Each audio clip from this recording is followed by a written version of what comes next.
Imagine waking up tomorrow and that internal stopwatch that you've been carrying around for the last decade stops. You know the one measuring where you are against where everybody else tells you you should be.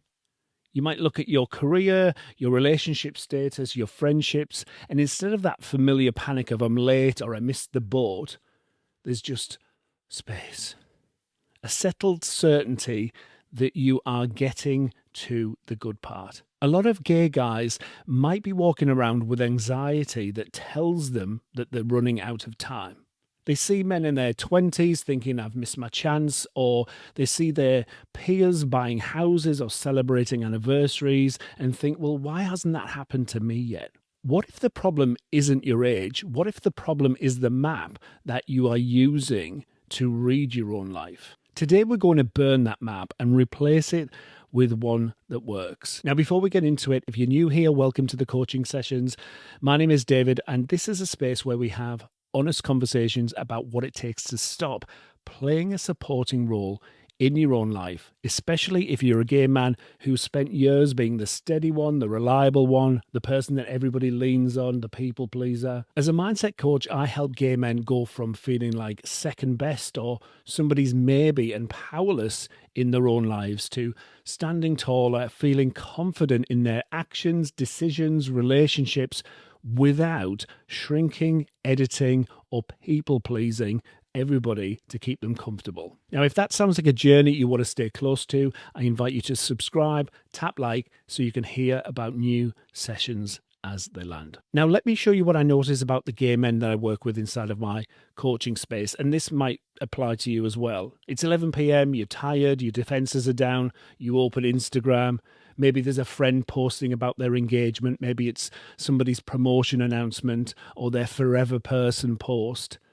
And your brain might delete everything that you've done, everything that you've achieved. It deletes your survival, your growth, your career wins, and it zooms in with laser precision on the one thing that you haven't done. Maybe it tells you you're behind, or if you were worthy, this would have happened by now.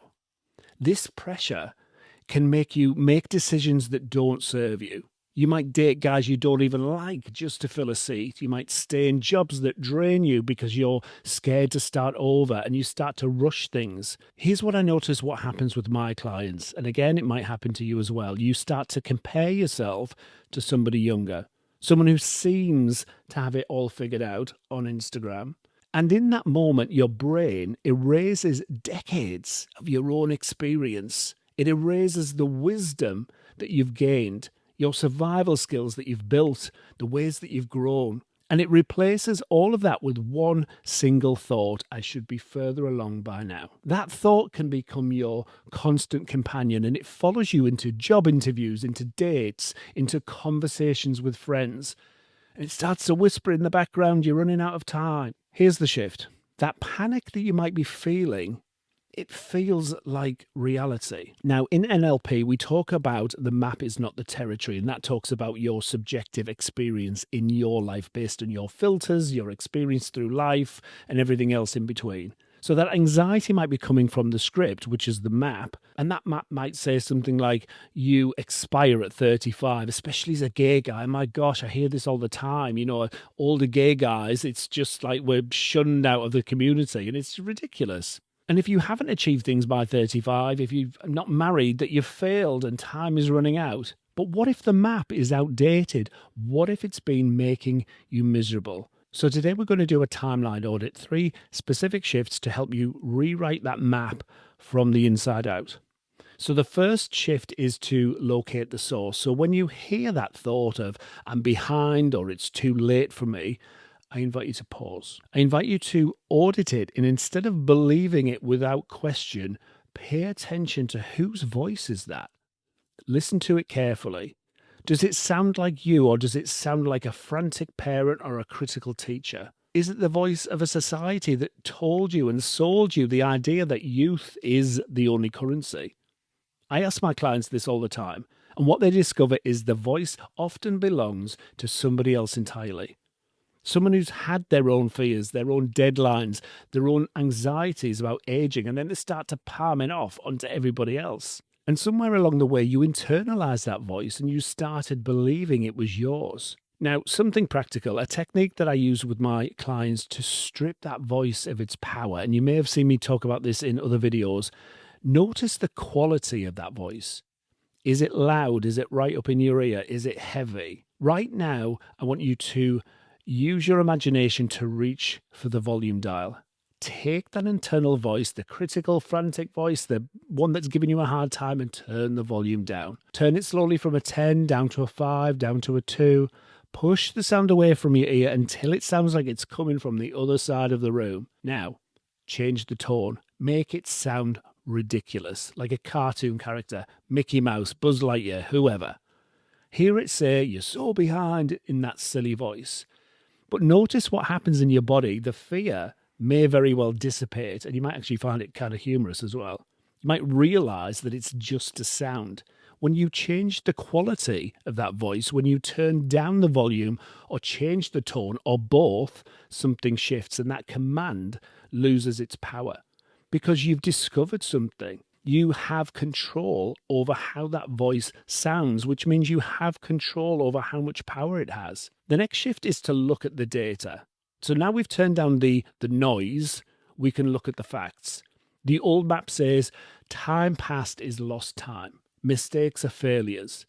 But I'd invite you to reframe that, and I'm going to share how to do that right now. What if there is no failure? What if there's only data or outcomes? Both are the same thing. Think about the man that you were 10 or 15 years ago. He was probably guessing, probably said yes to everything because he wanted to be liked. I know that was me. He probably tolerated bad behavior because he didn't know his own worth yet, and he was running on trial and error. And trial and error can help. It helps you build that experience. So what if it wasn't wasted time? What if it was research? Because here's what I see with the guys that I work with, the older gay guys. They know things. They know what they don't want. They know what they do want. They know what drains their energy, what lights them up. They know that chemistry isn't enough if there's no self-respect and no respect from the other person. So that's the calibration that you're looking for. Look at who you are now. You know what a bad date smells like from 3 texts away. You might still go on it. So that's what we're trying to rewrite today. You can spot a toxic work environment from a job before you've even thought about accepting it.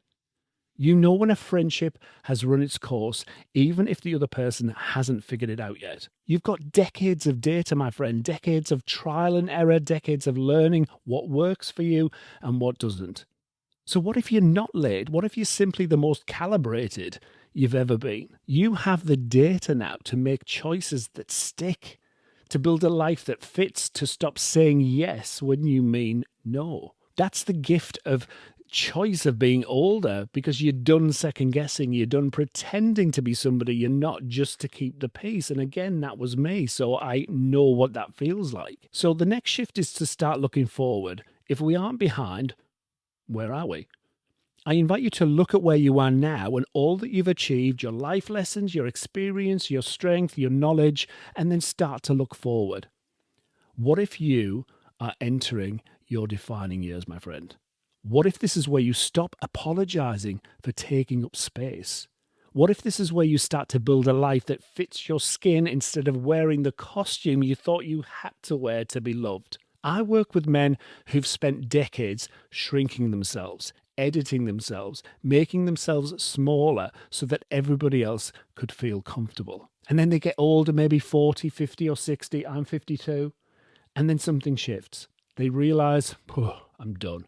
I'm done pretending. I'm done trying to make everybody else happy at the expense of my own existence. Imagine yourself 6 months from now living from this belief, walking into a room that is grounded instead of wondering if you're the oldest guy there. Making decisions from I know what I want instead of I hope they pick me. Saying no without the guilt spiral, saying yes because you mean it, not because you're afraid of disappointing someone. That's the power of getting older, my friend. And you couldn't have stepped into this a moment sooner than right now, because you needed all of that data, all of that experience, all of those mistakes and setbacks and moments where you thought that you were behind.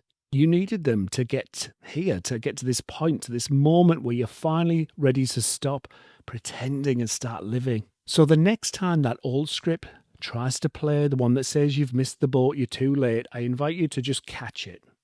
Don't use it as an excuse to give yourself a hard time. Just turn the volume down. Then remind yourself of the new truth. I'm calibrated. I'm right on time. Say it out loud if you need to. Write it down, stick it to your fridge, stick it to your forehead, as I always say, and just let it sink in. Because this is where the shift happens.